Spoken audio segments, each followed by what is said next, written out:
میں یہ بات کتنی دفعہ کہہ چکی، آج پھر کہہ دوں گی، لوگوں کا دل سے تنگ بھی ہو جائے گا. میری 2-2.5 سال کی آپ تقاریر نکال کے دیکھ لیں، میری ٹویٹس دیکھ لیں. میں نے باجوہ کو اور بائیڈن کا بینڈ بجایا ہے. ایک دفعہ میں ان کو نہیں چھوڑتی ہوں. وہ جب پریزیڈنٹ بھی تھا میں اس کو نہیں چھوڑتی تھی، اور ابھی بھی نہیں چھوڑتی، بلکہ وہ آج رات اس کی پریزیڈنسی ختم ہو رہی ہے. ان منافق ٹویٹ آ رہا ہے، نہیں سنے نا، ان منافقوں نے سب کے سب اپنا کچھ بڑے انگریزی والے ہیں، انہوں نے یہ میٹرک فیل بھی جو ہے، سب نے اپنی ٹویٹیں اپنی ویڈیوز ڈیلیٹ کر دی. کیوں؟ کیونکہ ان کے حقیقی والدین، ان کے ہم تو حقیقی زیادہ چاہیے نا، ان کو حقیقی والدین چاہیے. وہ سارے بیٹھے ہوئے ہیں امریکہ میں، وہاں سے جو اشارات ہیں یہ وہ کام کرتے ہیں. پاکستان تو از irrelevant for them and for us these people are irrelevant. یہ یاد رکھیں. عمران خان اپنی مرضی سے نکلے گا جب عدالت اس کو بری کرے گی.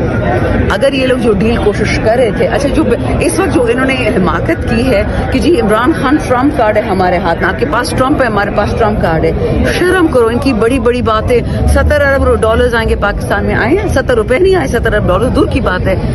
معذرت کے ساتھ آپ جب چور ہونا تو تھوڑی مہارت بھی ہونی چاہیے.